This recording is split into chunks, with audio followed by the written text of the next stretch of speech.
இதுக்கு ஒரு 3/4 கப்பு சன்னா தால் எடுத்துக்கோங்க. அதில் வந்து 2 கப் வாட்டர் போட்டு அது ஒரு 4-5 விசில் வர்றது வரைக்கும் வச்சுக்கோங்க. அப்புறமா ஒரு பவுலில் வந்து 1 கப்பு மைதா, அப்புறமா கொஞ்சம் மஞ்சள்தூள், கொஞ்சமாக உப்பு போட்டு கொஞ்சமாக தண்ணி ஊற்றி ஒரு சப்பாத்தி மாவு கன்சிஸ்டன்சி வர்றது வரைக்கும் அதை பிசைஞ்சு எடுத்துக்கோங்க. அப்புறமா அதை முங்குற அளவுக்கு நெய் இல்லைன்னா எண்ணெயை விட்டு அதை 1/2 hour அப்படி ஊற வச்சுக்கோங்க. அப்புறம் வந்து 1 கப் ஜாகரி, அப்புறமா வந்து 1/2 கப் தண்ணி, ஒரு 3 ஏலக்காய் இவ்வளோத்தையும் பாயில் பண்ணி அதை ஃபில்ட்ரு பண்ணி எடுத்து வச்சுக்கோங்க.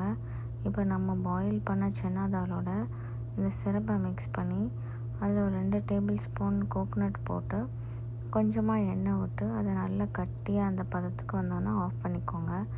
அப்புறம் அதை குட்டி குட்டி பால்ஸ் மாதிரி பண்ணிட்டு அதை நம்ம என்ன பண்ணுறோன்னா இந்த மாதிரி உள்ளங்கையை வச்சு நல்லா அழுத்தி விட்டுட்டு அதில் அந்த சஃப்ட் பூரணத்தை உள்ளே வச்சு அதை எக்ஸஸாக இருக்க மாவை நம்ம இப்போ எடுத்துட்டு அதுக்கப்புறம் திரும்ப வந்து எண்ணெய் லைட்டாக கையில் டிப் பண்ணிட்டு திரும்ப அதை வந்து நம்ம சப்பாத்தி மாதிரி அந்த ஷேப்புக்கு எடுத்துகிட்டு வந்து நம்ம வந்து அப்புறம் அதை எண்ணெயில் வந்து நல்லா ஃப்ரை பண்ணி எடுத்துக்கோங்க.